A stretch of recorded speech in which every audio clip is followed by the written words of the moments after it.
Okay, so today we're looking at questions 16 to 21. Okay, so this is episode 6 of the RIES IDIOMAS podcast.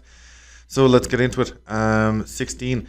What do you admire about people? Okay, so some synonyms then for admire would be respect, or else a phrasal verb then is look up to. Okay, so what do I admire about people? Okay, I really admire people that are very dedicated, very authentic, and very honest, open-minded, and people that really are kind of open to new ideas or not being too boxed in or too closed in their beliefs or their views, and that they want to learn about lots of different things all the time.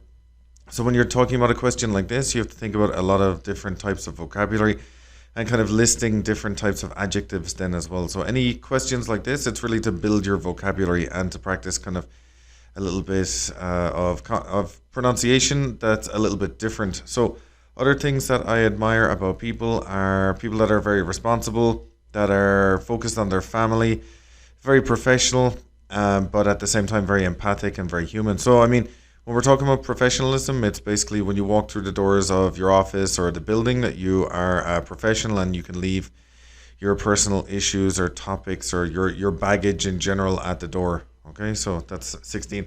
All right, 17 is a little bit more complicated. Do you think people are inherently good? Okay, so another synonym for this would be truly. Do you think that people are truly good? So this kind of breaks down to like kind of a classic debate when we're talking about like nature versus nurture. Is it your genes or is it your environment that make either a good or a bad person? So I think with genes, it's I would say less than 1%, and 99% of the time it's your environment. So it's very rare to meet like a cold-blooded killer or an evil person. Everybody sees that, like everybody has some kid that they've met in their life and they just look like a kind of an evil kid. But I think the majority of the time it's your environment. It's obviously like your family, your parents, your siblings. I think 99% of your education comes from your parents anyway, not from school. And so then, like, yeah, I mean, your parents' actions normalize those in a child's mind. So, for example, if you grew up in a house where, I don't know, someone's drinking heavily or verbally or physically abusive, that is normal for you. So I think that is how your environment can kind of infect you or damage you in a very serious way. So I do think a lot of the time that people are very, very generally or truly good in their heart, and it's really the environment that they grow up in that makes them into a bad person, sorry. So then obviously that doesn't mean if you grow up in a bad or a dangerous area, you're automatically a bad or dangerous person, but it's obviously who you're growing up with, what you're growing up around you, and then also the people that you choose to be your friends or maybe extended family members or something like that might be a little bit dangerous or have very abusive or self-destructive habits. So I think that's how I would answer that question in a very short amount of time. Okay, 18. Can you teach me something or explain something to me in a few minutes? Okay. So if I had to explain about how to give a good English class, that would be basically thinking about it from your perspective. So when I had to think about how to become a teacher and a really, really good teacher, I had to think, okay, excuse me. I've taken classes I've taken a lot of different types of courses and classes in the past. A lot of them I really didn't like. They were very, very boring. It seemed like the teacher was just there for a paycheck. So I mean, a big part of that would be when you're designing a course like as a teacher and that you want to give to your students, whether it be 1, 5, 10 or 40 people, you have to think about it. If you were taking that course, how interested would you be in that course or a class? Obviously a class is just once and the course can be extended. But then obviously when we're talking about a class, it has to be like divided into 3 different parts. So if I do an hour and a half with my students of any level, I kind of divide it into conversation, maybe 15 minutes at the start and 15 minutes at the end. We'll do some listening activities, which can be like a song where you have to listen and fill in the blanks of some words. And then those words that I would choose would help them for vocabulary or to check, okay, what's different between Spanish and English or something like this. And then also as well, obviously there's a bit of grammar, but teaching grammar in a very useful way that also explains the function of how you apply it and how you use it.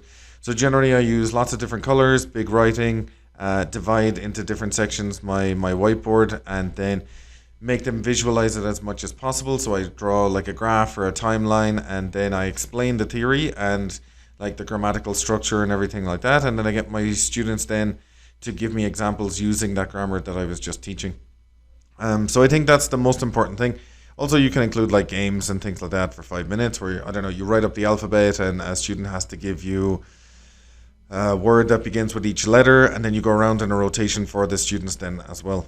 But yeah, that's the main focus when I tried to start planning my classes in a very dynamic or an interesting way. I was thinking about, okay, if I was taking this course, would I actually like it? And I think that's a really, really important thing to think about, especially as a teacher.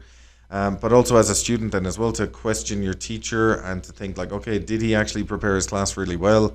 Is he an expert in the field? And then does he actually like his job? Like, can you see in his face that he really doesn't like his job, which is kind of heartbreaking at times, you know?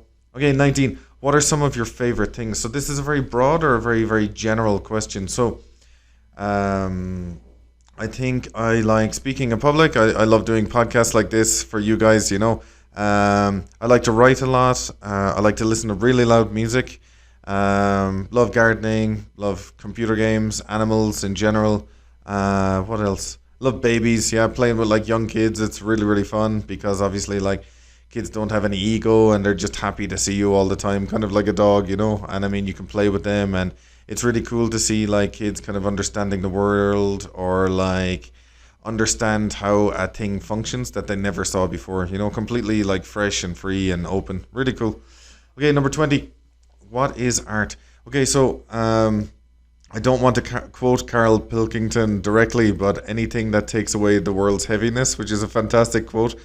But I think, yeah, art is anything good or bad that it pulls an emotion out of you, you know. So I don't think that art should be necessarily censored, but there is obviously a time and a place for something. So definitely for art, I love lots of different types of art. I'm not a huge fan of postmodernist art. I love like classical kind of art.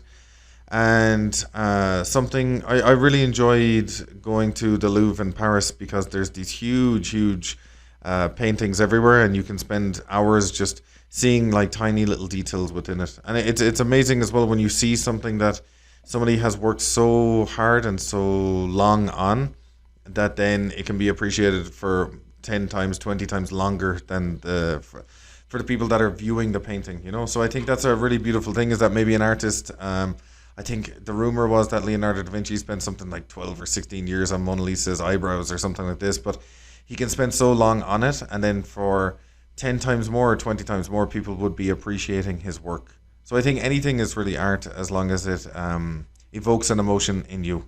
Okay, so last one for today. Would you like to travel to outer space? Why and why not? Okay, so I would like to travel to outer space. I think obviously you'd lose muscle mass, maybe bone density. You'd be drinking recycled pee or sweat or something like that as well from the module. But I think it would be amazing. Like one of my favorite quotes of all time, I think it's Buzz Aldrin when he was on the moon, and he said, like, looking back at the world, you can see that war or differences between people like religion and everything like that are completely ridiculous, you know. Or talking about Carl Sagan's pale blue dot idea taken from Voyager. I think it's Valentine's Day 1991 or it's 1990.